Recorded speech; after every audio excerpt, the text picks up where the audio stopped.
Yo, what's up? Good morning. We're your hosts, Grant Cohn, Brandon Deutsch, and Maj Sports. Maj, I'm stealing his look today. I'm going for the Carhartt look. I got Carhartt I thought beanies. I was looking at myself. Yeah. Grant, Well, you look anytime like I me. just want to look like I'm 19, as much as possible. Brandon will be the grown up today. Today we're talking. The big breaking news is that Tua got benched finally, and I think it's very interesting. And I want to talk about what people's thoughts, how it applies to the 49ers. I also want to talk about how impressive is their record. How likely is it that they actually lose this week? Maybe one last thing on Brandon Ayuk and our thoughts moving forward. First, though, want to shout out this week's sponsors, 1-800-CONTACTS. You can get your exact contacts delivered to your door with their easy online ordering and fast free shipping. Plus, they have best price guarantee. So if you find your contacts at a lower price, they will match it. Getting contacts doesn't have to be a hassle. Let 1-800-CONTACTS get you the contact lenses you need right now. Order online at 1-800-CONTACTS.com or download the free 1-800-CONTACTS app today. We're also brought to you by Fabletics. If you saw me at that game on Sunday, that nice little forest green blazer, that was Fabletics. It's not really a blazer. It's like athletic leisure wear, and it's comfortable. I usually don't like dressing up, as you could see, but I made an exception because Fabletics hooked it up. They already have amazing deals, but right now they're running their biggest sale of the year on top of that. And I've got an exclusive offer for you, 80% off everything when you sign up as a VIP. Head to fabletics.com/cone and sign up as a VIP to get 80% off everything. This is only available through my link, so go to fabletics.com/cone to sign up as a VIP and get 80% off. That's fabletics.com/cone. Tua, if you're watching, you might want to go. This is a good deal. This is 80% off is a real deal. And even though he's made a lot of money from the Dolphins, it seemed like that's going to be coming to an end. What do you guys think of Tua getting benched? Like, it's the financial ramifications are staggering. They just extended him not that long ago. Yeah, they're screwed, man. Like they paid Tua so much money. Now they're benching him for 7th round pick Quinn Ewers. Like I don't know. I could see this coming, but it's still kind of shocking because of how much money he's making. Quinn Ewers is your boy, though. It's a I know. Texas Welcome. Let's Longhorn go. right there. I'm hyped. Yeah. I'm hyped. I mean, I think Quinn Ewers is fine. I mean, there's a reason why I dropped so late in the draft.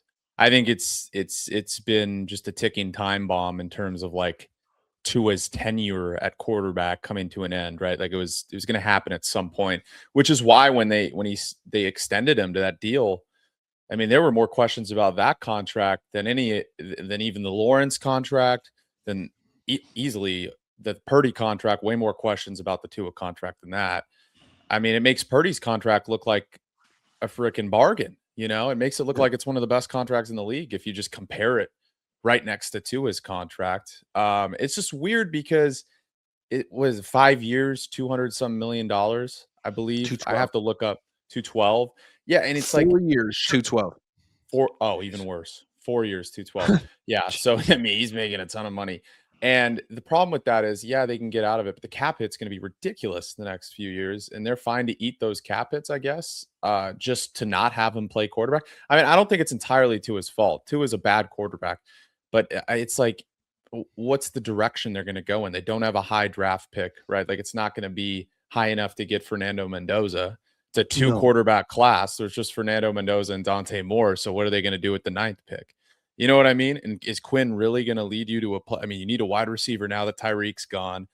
You have no offensive line. Your D line's very weak after they traded Jalen Phillips. Their corners, they don't even have more than 2 corners that are like capable of playing football at a decently high level. So, I mean, I think there's more issues than just Tua, but I think, it's been evident for a while that Tua is one of the bottom 5 to 10 quarterbacks in football.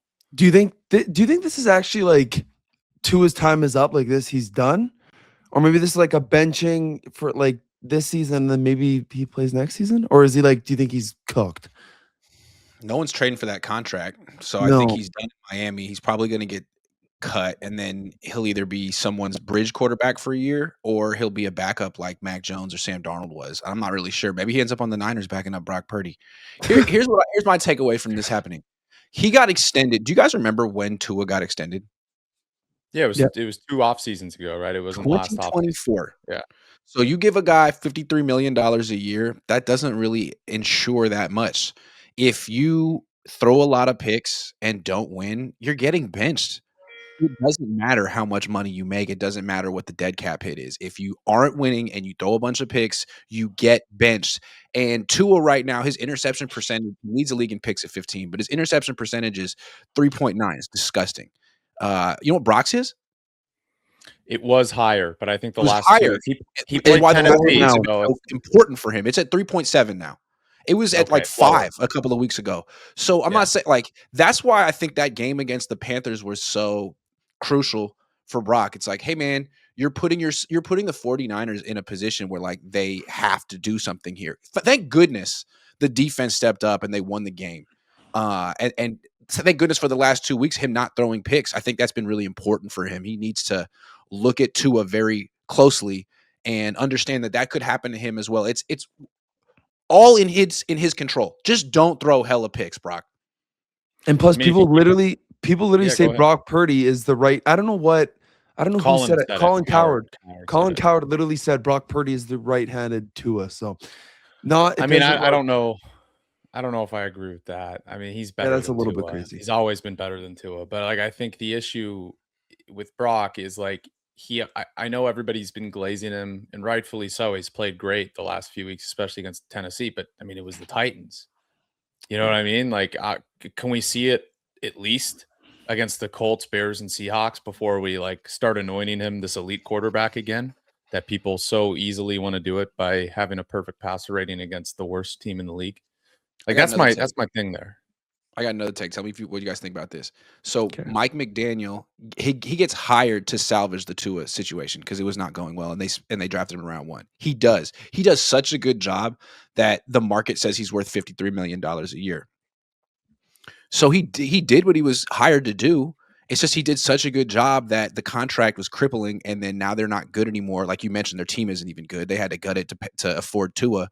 And so now it's like, wait, but instead of firing Mike McDaniel, why don't you let him bench Tua and like start over with the quarterback that he chooses? I feel like this is like the conundrum with Kyle because they're very much the same coach. They have the same system.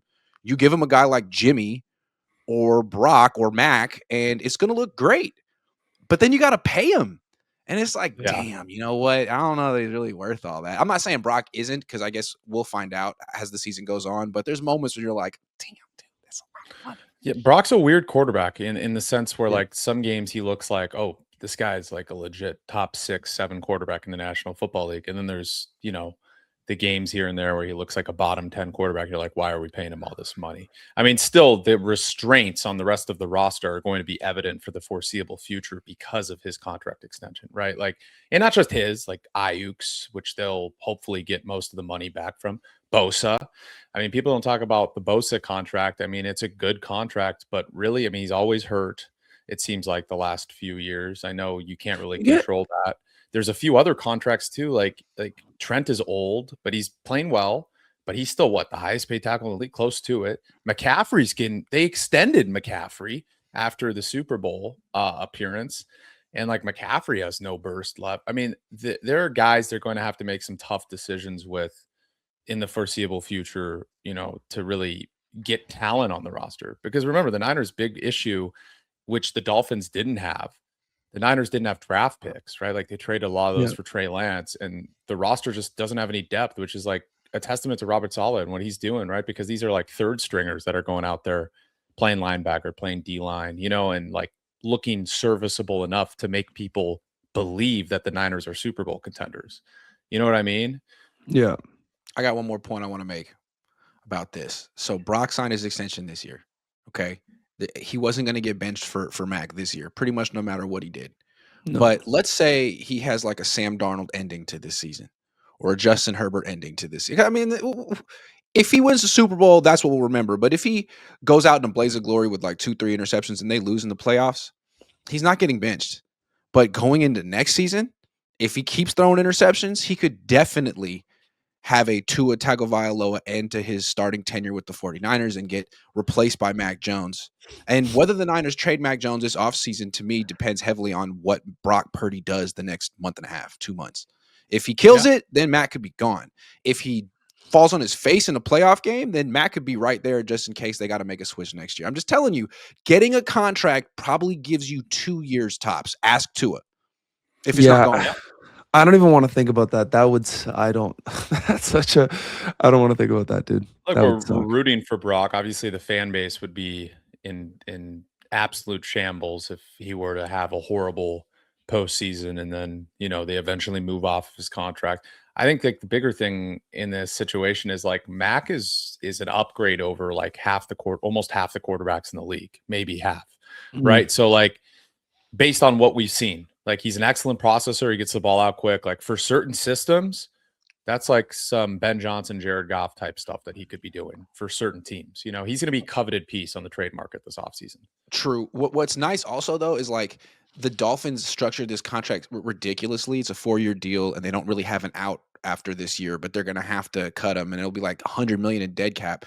The Niners kind of did structure Brock's contract in a way that they can get out after 2026. So yeah. Brock, you know the deal. They brought in your replacement. He's been playing really well the last 2 weeks. And if I had any advice for you, Brock, is keep not throwing interceptions. That's all you got to do, man. He looks really good when he doesn't throw any interceptions. He looks phenomenal.